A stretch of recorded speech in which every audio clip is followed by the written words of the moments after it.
A parking ticket submitted for your validation. A woman alone at the end of the world. The only person left alive. It's not important why. What's important is she loves soup. Her favorite flavor, cream of Twilight Zone. Where are we? Where are you? Where did you go? Right now you're in a kind of a limbo. You're neither here nor there. Hey! Where are you? Where are we? Between light and shadow.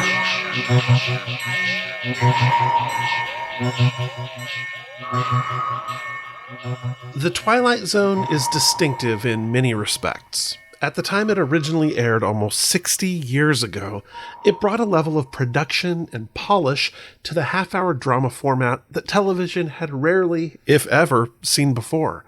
In an age when television was still little more than a drab, cheap knockoff of the cinema, and looked it, an episode of The Twilight Zone had the look and feel of a feature film. That film noir lighting, those canted angles, and the stories. America had never seen such deep concepts, such philosophy playing out in its collective living room. And the acting. Some of the greatest talents of the big and small screens appeared on the series. The whole thing positively drips with prestige, with distinction. And at the front of it all was one of the most distinctive screen presences to ever grace the small screen.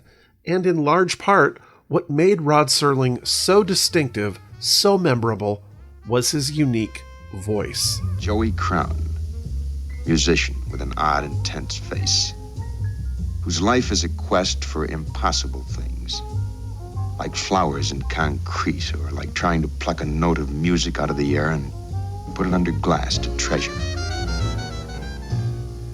Joey Crown, who in a moment will try to leave the earth and discover the middle ground, the place we call the Twilight Zone.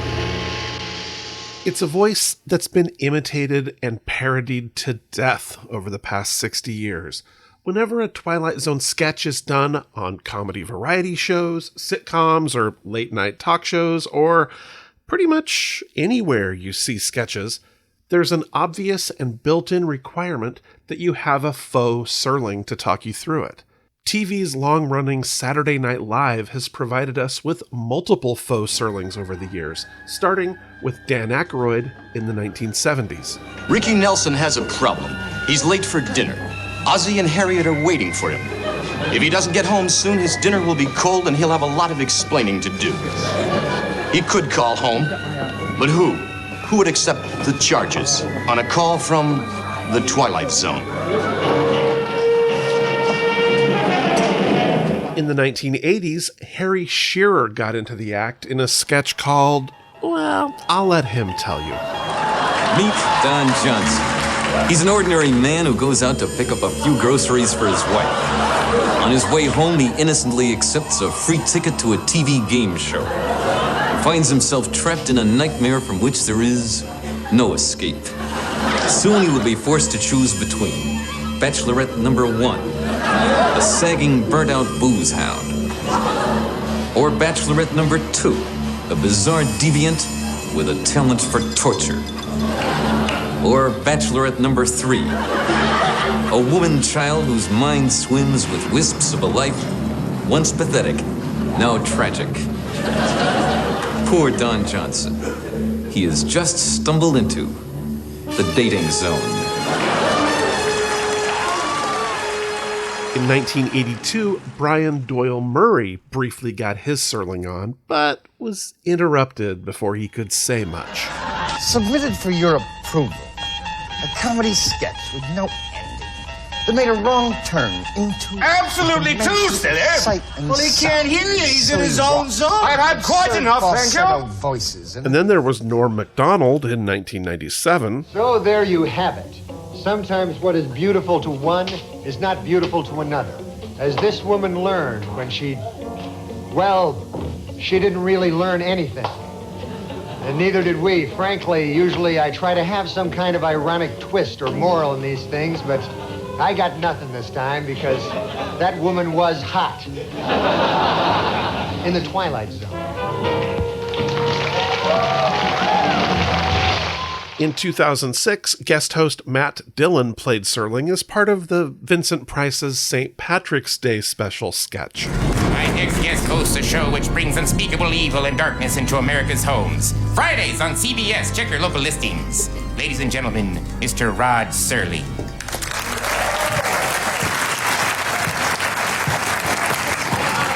A man hosts a poorly conceived St. Patrick's Day variety special, which seems to be turning into an unmitigated disaster. Is this television special doomed, or have we just set foot in the Twilight Zone? Yes, the Twilight Zone. Yeah, still waiting for the call on that one. Got a hit show about creepy stuff, but you can't find a role for old Vince Price, eh? Burgess Meredith, sure. That guy just screams creepy. But no, not your good buddy Price. A man doesn't realize that Burgess Meredith is 10 times the actor that he ever was. Wow! Wow! Just like that. On my own show. That was Bill Hader as Vincent Price. A few years later, in 2010, Hader himself played Serling in a parody of Nightmare at 20,000 Feet. A man journeys from point A to point B, but this is no ordinary journey. For little does this man know, but this trip ends in a dark, mysterious, terrible place. Myrtle Beach, South Carolina. And also, the Twilight Zone. The nightmare in the sky is over, but on the ground, a man who has decided exercise for the very first time is killed by a falling elliptical machine. And also, members of Pearl Jam. Another coincidence that can only happen in the Twilight Zone. And finally, just this year, 2019 for you future listeners out there, Kenan Thompson became the latest to, actually, I guess he was doing a Jordan Peele impersonation, since at the time the sketch aired, the new Twilight Zone series was well into its first season. Plus, he's wearing a gray beard, so he's either doing Jordan Peele or yours truly. So he's not doing Serling, or me, but I'll play the clip anyway. Surely there are more. Please. Please. And that's a Twilight Zone. I think that's all of them. If I missed any, let me know. But Saturday Night Live wasn't the only sketch comedy variety show to cross over into that zone of the Twilight variety. The short-lived series The New Show presented a sketch called The Twilight Zonettes in 1984, which featured very short zone-like stories with John Candy as not Rod Serling, but Chris Serling, Rod's fictional son.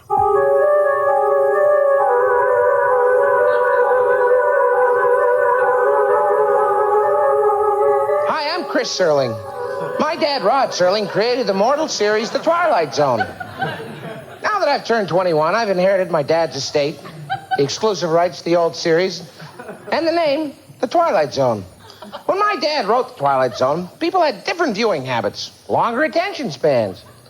When you go back and examine some of those old shows, you'll discover the ideas in them, well, could actually be expressed in about 30 seconds. That's why tonight, I'm so proud to present 3 Twilight Zonettes. In a 1987 episode of the sitcom The Facts of Life, Maurice LaMarche's Serling narrated a nightmare suffered by star Cloris Leachman, a TZ veteran, by the way. Dream or reality? Which is which? Take one Beverly Ann Stickle, freshly awakened from that unconscious reality known as a dream, and ask yourself this question: is she really awake? Then slowly blend in a worried phone call in the lateness of the hour and simmer over a furious thunderstorm, and what do you get? I don't know. Let's call it a recipe. A recipe that's missing 5 essential ingredients: Andy, Joe, Blair, Natalie, and Tootie. Tootie. I like saying Tootie. In a moment, these ingredients will be embroiled in a casserole of the bizarre, bouillabaisse of confusing images, a well-done meatloaf of the mind. This speech is making me hungry.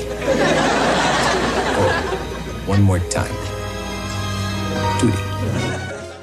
Stephen Colbert of The Late Show got into the act in 2016 when he presented Twilight Zone, Just the Twists. Submitted for your approval. Tales of expectations shattered. Assumptions obliterated. Preconceived notions stuffed into a bag of doubts and tossed into a lake of hunches. All without the boring 30-minute setups.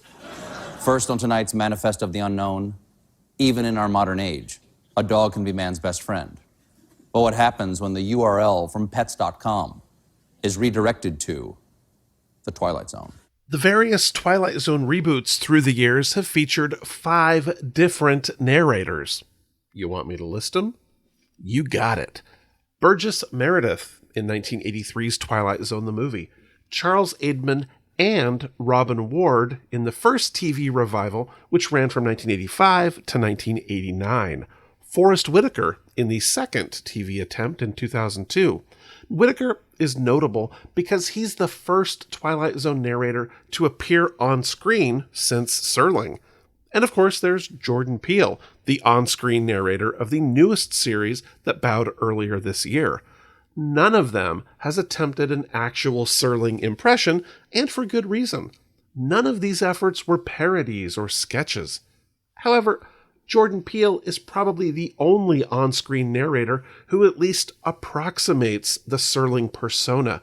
Snappy black suit, gentle but authoritative demeanor, and an unmistakable sparkle in the eye, a sprinkling of wit.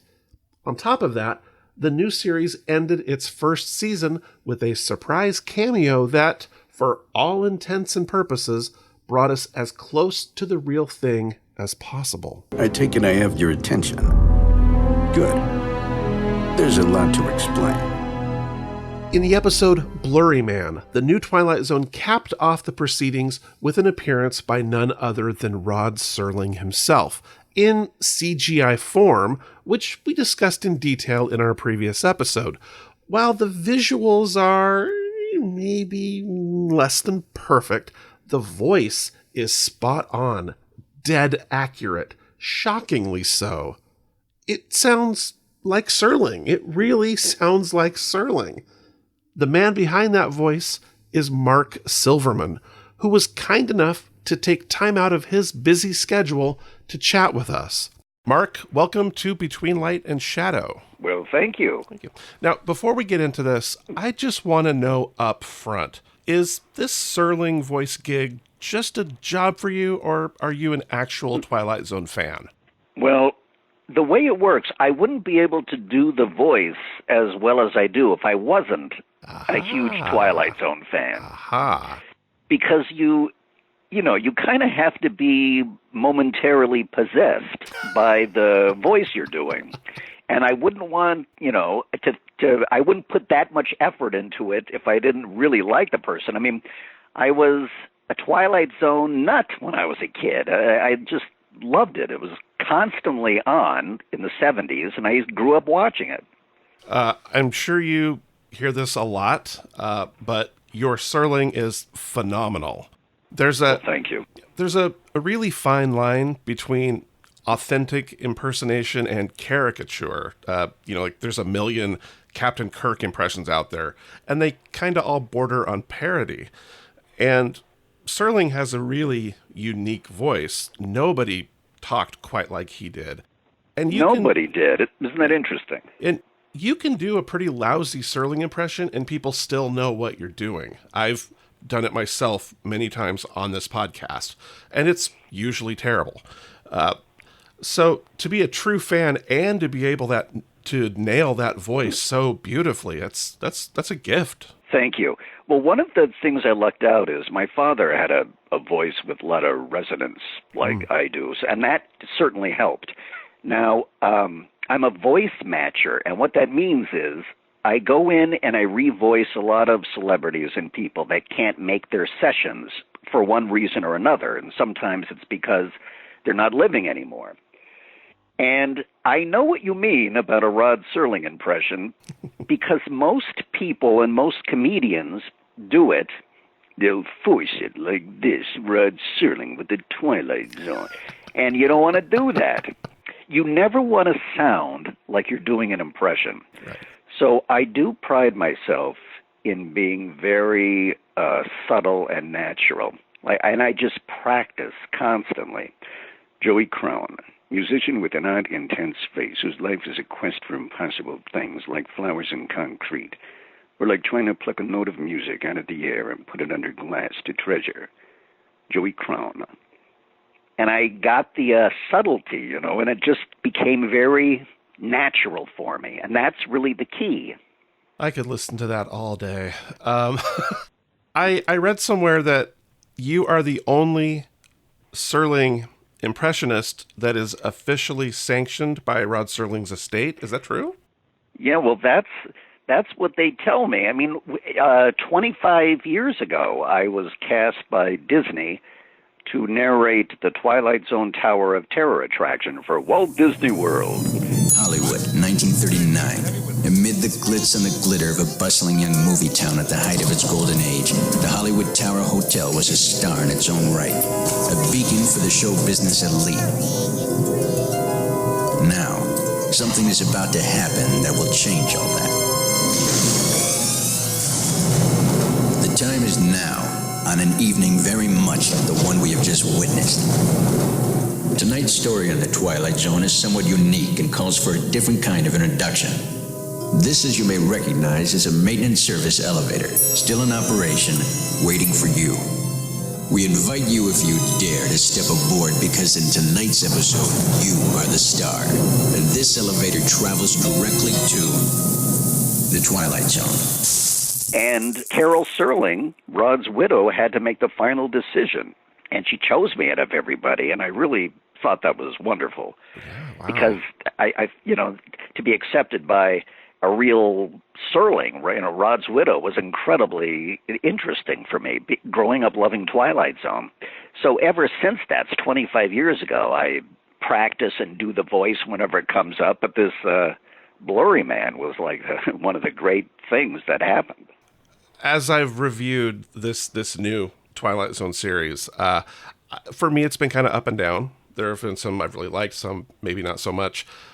That moment in Blurry Man, probably my favorite moment of the whole season. Wow. It was I think for those of us that hold the Twilight Zone really dear, there is an emotional aspect to that a casual viewer would not really get. But that I choked up when I saw that.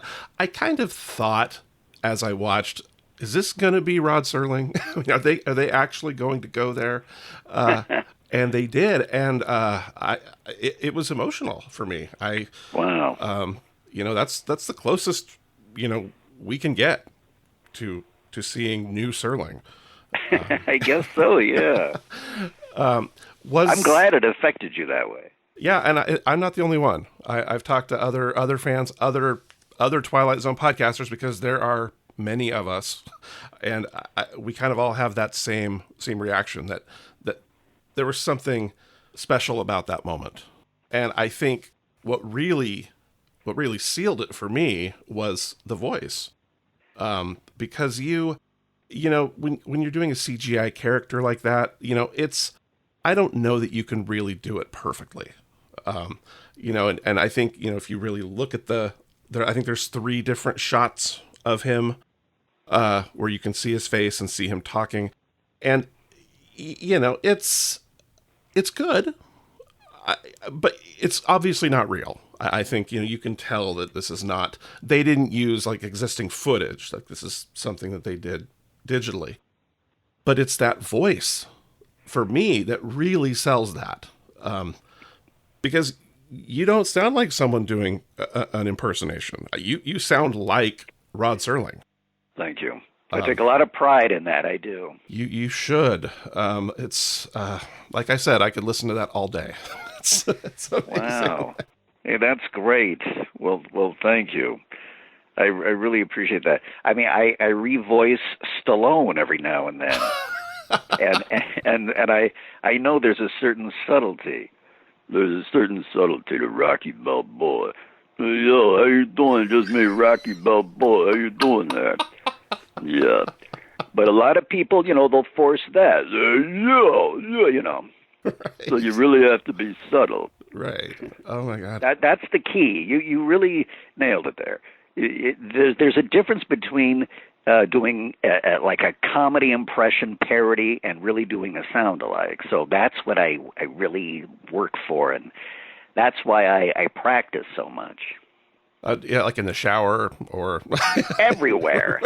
In the car, a lot in the car. Just sitting in my room doing it into my phone and playing back. Actually, when I got the first job for the Twilight Zone Tower of Terror attraction, I had that book, that Mark Zicree book. Mm-hmm. And it had all the monologues in it. Right. So at this time, Twilight Zone was still on midnight on our Channel 5 out here in Los Angeles. And I would see what episode it was, and then I would start practicing the monologue before Rod Serling does the monologue. And then the better I got, the closer I would get before I even heard the monologue. I started to really understand how we worded things. And if I look at copy now, I think I'm probably about 90% sure of how Rod would word things. So that intense practicing with the book really, really did it for me. That's amazing. So the Tower of Terror was in 94. Around that same time, there was an American Masters documentary produced that wasn't about me. Serling. And that was not you. That was someone named Mitch Greenberg.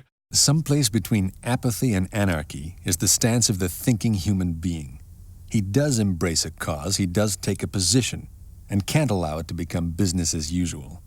Humanity is our business. He does okay, but again, he sounds like he's doing a Rod Serling. So have you seen that? I did see that. I didn't hear about that then. I suppose that was before they decided to use me as the sole person. But yeah, I would have liked to have done that, sure. Sure. So when you watch it, do you think to yourself, damn it, I could do that so much better? Well, yeah, I think of how I would have done things, sure. Yeah. No, it's a beautiful documentary. I probably watch it at least once a year, and it's it's got its emotional resonance too. But So let me ask you something. Because it drives me crazy, and I know I'm sure you're going to have an opinion on this. Okay. It almost is like 70% of the time I talk about Twilight Zone and Serling, somebody will say, "Oh, I love Rod Serling. I just think he is so brilliant, Rod Serling." And I sit there and I say, "Why do you not know that his name is Rod Serling?" And I have no idea what's going on. That is absolutely a pet peeve, and it persists no matter how. What the venue is, if it's a chat room, if it's a message board, if it's a Facebook group, somebody will invariably say Sterling. And what's weird? I used to get surprised when they say it. Now I'm surprised when they actually say Serling. That's how bad it's gotten. And I just don't understand. Nobody could shed any light on this. No, it drives me crazy. I will cringe every time. Good. So what's your favorite original Twilight Zone episode? That changes. I think, if you ask me that tomorrow, I'll probably have a different answer. I really have always loved The Midnight Sun. And that's funny that you ask, because you have a connection to that too. Because right. that episode of Medium. Right. So as I was just preparing for this chat, I remember when that was on, and it was back in 2005. I remember watching it and thinking, that's pretty cool. I didn't know who you were at that point, but I remember even back then, and this is 24 years ago, thinking, or not 24 years ago, 14 years ago. Yeah. Yeah, 14. That, hey, that guy's pretty good. the whole conceit of that was that episode had some 3D scenes in it. Right. So they used the Serling intro from the Midnight Sun. Yeah. To explain to the audience, hey, put your 3D glasses on, whatever. Hello, I'm Rod Serling, speaking to you this evening from somewhere just beyond the Twilight Zone. Submitted for your approval, or at least your analysis, the strange case of you, the viewing audience. The bizarre events in this evening's episode of Medium cannot be confined to 2 dimensions. Certain sequences of the story demand to be presented in 3D. So keep your glasses close at hand, seat yourself approximately 6 to 8 feet from your screen, and whenever you see the logo in the corner, that's it right there. Put your glasses on. If you don't have them, don't worry. You can still enjoy the episode. And now hold on. Our next stop, the Medium Zone. So when I was prepping for this chat, I pulled that episode up on YouTube, and that bit is not there anymore. They cut it out. And then I went and looked elsewhere. You can also stream that on Amazon. Same it's not thing. in there either? Not there. It's even on CBS All Access. Still not there. And it's not in 3D, is it? I think that's why. They would have, for syndication, they would have just snipped that part out because it wouldn't make sense. Right. But you're going, where's my glasses for right, this episode? But what a loss. I mean, that's... Yeah. That was weird because they used real footage of him, but my jaw stuck in here. It was kind of weird, just jointed looking. So my understanding is that on the DVD, the 3D version is there, and supposedly it even comes with a couple pairs of the glasses. I ordered this from Amazon. It's supposed to get here later today. So interesting. I will see. So that's unfortunate that that's not something that's then they would have accessible. To have glasses for everybody that found it somewhere and watched it. Right. Yeah. But you know what? I like Midnight Sun a lot, too, and it makes me know I would rather freeze than be hot to death. I'm the same. But do you ever watch that episode and wonder, when that intruder barges in, he's wearing this big, sport coat with a T-shirt underneath, and you wonder if it's that hot, why is he wearing that coat? Why is he wearing a shirt? Yeah, I think about that every time I watch it. But it's all kind of a dream, so maybe things don't really make 100% sense. Sure. But yeah, I love Midnight Sun. Shadow Play is one I like a lot. Oh, man. Do you know Shadow Play is one of those episodes where when I was a kid, I didn't really get it, and I didn't care about it. But now, as you grow up with Twilight Zone, I realize that's one of the best episodes. Mm-hmm. I'm like, I can become obsessed with it and watch it over and over, very late at night, and kind of drift off watching it. And when you really think about what's happening, it really is so fascinating how that's put together. Yeah, and it's really, kind of atypical for the Twilight Zone, because it's some kind of either recurring nightmare, some kind of recurring time loop thing. There's a beginning and an ending, but they aren't the beginning and the ending. And there's kind of a nihilism at play there. The Twilight Zone's kind of known for, social messages kind of woven into the fabric of the stories. I don't think that one would have. If there's a message, it's not a positive one. I don't think so either. My favorite part of that episode is where the district attorney walks into a cell, and Dennis Weaver starts mouthing the dialogue with him because he knows what he's saying. And then the guy says, "Stop doing that." And it's because you say, God, if you were having the same dream every single night and heard the same dialogue, you probably would start mouthing the dialogue too. Sure. And it's such a great moment. I agree. What would you say your favorite episode is? Shadow Plays one of them. Mm-hmm. But I think if I had to pick one, I would pick Stump Over in a Quiet Town. Interesting. I think that one just is everything the Twilight Zone should be. Mm-hmm. It starts off so weird anyway. Right. You don't know what's happening, and it just gets odder and odder, and you feel for those people, even though they're kind of jerks. Then by the end, you feel the relief when they get on that train, right. and the wife is so happy, and she's making jokes and things. And the second they see Centerville. It's such a great moment. Oh, yeah. She's doing impressions of his boss. Like, where you been? And then all of a sudden they're laughing, and that sign comes back, and everything changes. Oh, it's just that, yeah. I haven't seen that one for a while, but there's a good message in that one. You know, if you drink, don't drive. Right. I recall, and again, it's been a while since I saw that one, but the effects at the end, I think, were pretty decent. They're fine. Yeah, I think that for the time, I think that was really impressive. The other episode I didn't quite get as a kid, but now I watch and think it's one of the greatest written things I've ever seen on TV is the Robert Redford episode. Aha, Nothing in the Dark. Yeah. Yeah. What a great look at death. Yeah. No, I agree. Just within the last week or two, on one of the on Twitter or Facebook or somewhere, someone posed the question. It's like, well, what if they remade this now, but reverse the roles and have Robert Redford playing the old person in the apartment?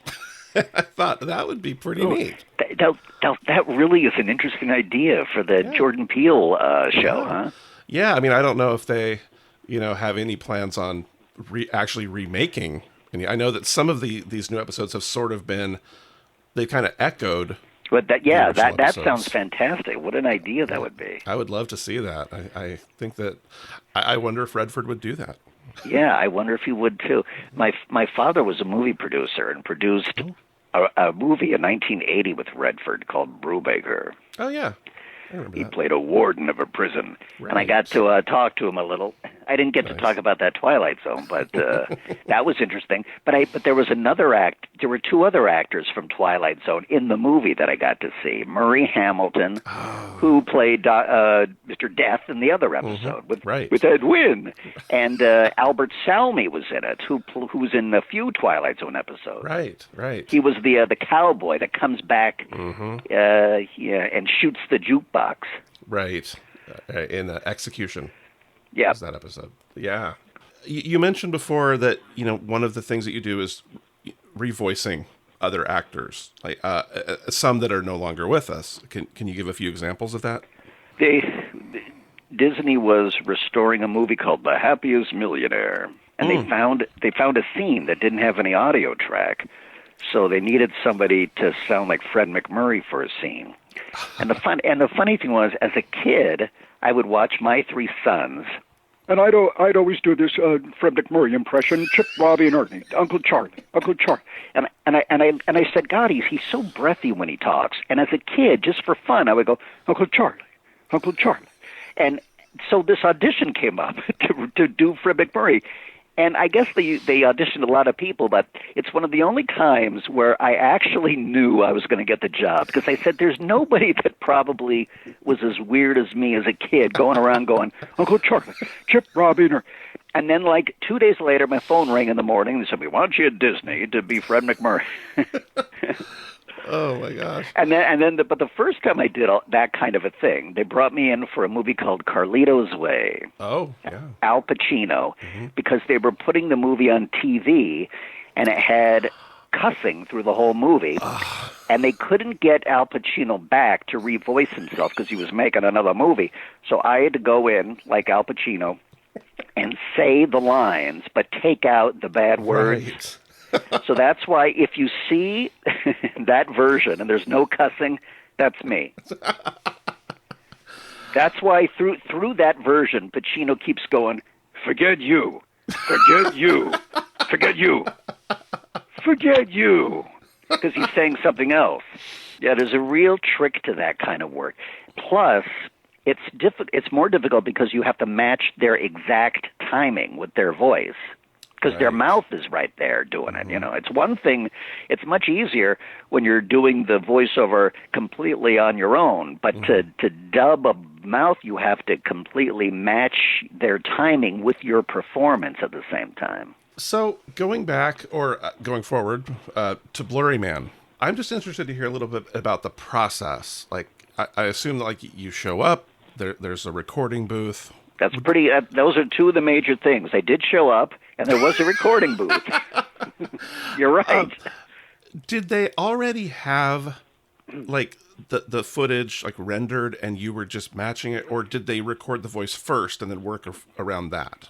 No, they had the visuals there. It was a pretty standard dubbing job.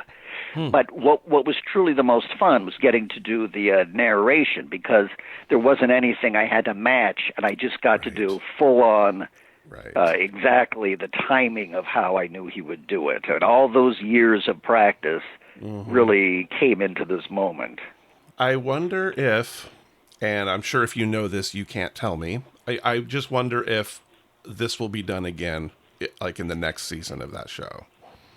So that would be interesting, but I have no idea. Yeah. The answer lies in the Twilight Zone. I have actually never had the pleasure of experiencing the Tower of Terror. The last time I was at Disneyland was a few years before they put that up, and of course now it's not there. Right. It's still at Disney World. Where do you live? I'm in Portland, Oregon. Oh, okay. So. Yeah, it's still in Walt Disney World. Yeah, I'm actually going to be in Burbank in September, and that'd be a quick jaunt over to Disneyland, but it's not there. So yeah, it's not there. You got to go to the original, and Walt Disney World was always the best one. Yeah. Yeah. And you've got something coming up there. I think I read. Yeah. On October 3rd, I'm going to be down there with a little dessert event hosting, because it's the 25th anniversary of the attraction, and 25 years for a Disney attraction really makes it a Disney classic. Sure. And it's one of the 4 icons of the entire Walt Disney World Resort. The look and the detail and the care that went into that attraction is really about as good as Disney has ever done. It's absolutely spectacular looking. Wow. Have they, and again, I having never been there, is it something that they periodically like refresh or update or change, or is it the same attraction that it's always been? Pretty much the exact same attraction it's been since 1994. Wow. And there's all sorts of things in the attraction, if you're a Twilight Zone fan, that you can find that are really the neatest thing about it. You'll just see a trumpet sitting there, and you go, oh, that's Joey Crown's trumpet. And you'll see a little pair of glasses broken. Oh, it's Henry Bemis's glasses, Right. And you got to look for these things. So it's, for a Twilight Zone fan, it's fantastic. So this dessert party in October, what is? Are people going to be on the ride? We're going to ride the ride. I'm going to speak. There's going to be dessert, and there's going to be lots of screaming on the ride, and it's going to be great. Yeah, wonderful. I believe that event is sold out. I got a crazy idea that maybe somehow I could make it for that, but I don't see that I can buy tickets anymore. Would you actually get tickets and fly out there? Potentially. It's the 60th anniversary of the show. Keep trying. I think you might be able to go. Yeah. Maybe I could sneak in. Yeah. I'm sure there's no security at Disney World, so. Yeah, right. Well, Mark, this has really been a pleasure. I really appreciate you taking the time to talk to us. And again, that narration at the end of Blurry Man is stunning. And I can't applaud you enough. Thank you. That's wonderful to hear that. Very, very sweet of you to give me that compliment, and I'll take it. Thank you. You'll take it. I'm sure it's not the only one. Well, yeah.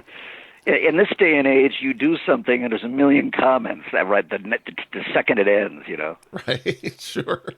I haven't seen, in social media, I haven't seen a lot of negative feedback about that. I could imagine some purists being up in arms that they would even attempt something like that. Yeah, right. I haven't seen a lot of negativity, which is kind of surprising, given the typical tenor in social media. I know it's so strange now. I mean, you think like just like 20 years ago, you could do something, and maybe a few magazines and a newspaper would say something. That'd be the end of it. But you do something now, and really, the second it's done, there's 1,000 comments. You could just sit there on your couch reading. It's weird, and it's not healthy to read everything either. Sure. Well, everyone's a critic, Yeah, right. Everyone's a critic. And it's really easy to be hypercritical, from the safety of a computer. Absolutely. But Well, Mark, again, thank you for coming on. I really appreciate it. And I look forward to whatever your next Serling event will be. Well, thank you. I do appreciate that. And I'll keep you posted if anything interesting happens. I would appreciate that. All right. All right. Thanks, Mark. Thanks. All right. Take care. Bye. Bye.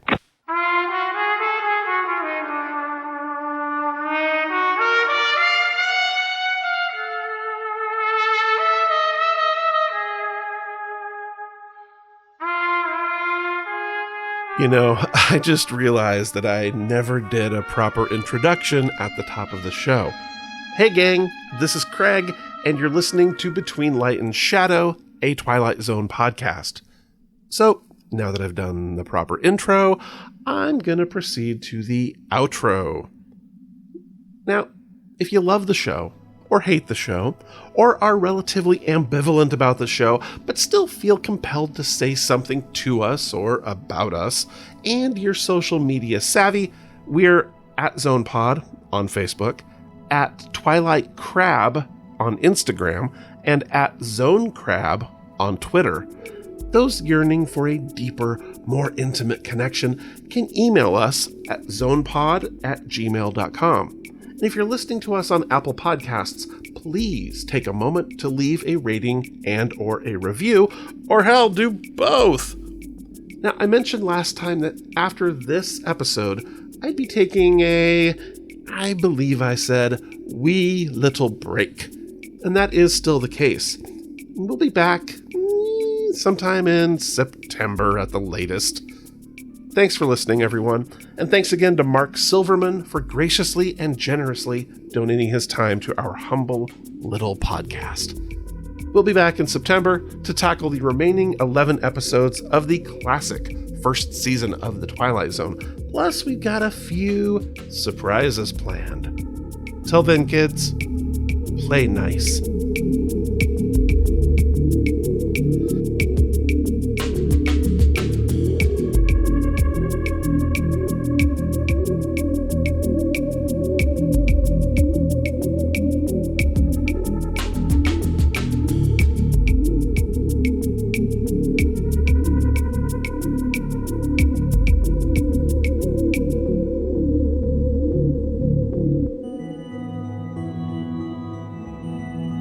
Between light and shadow.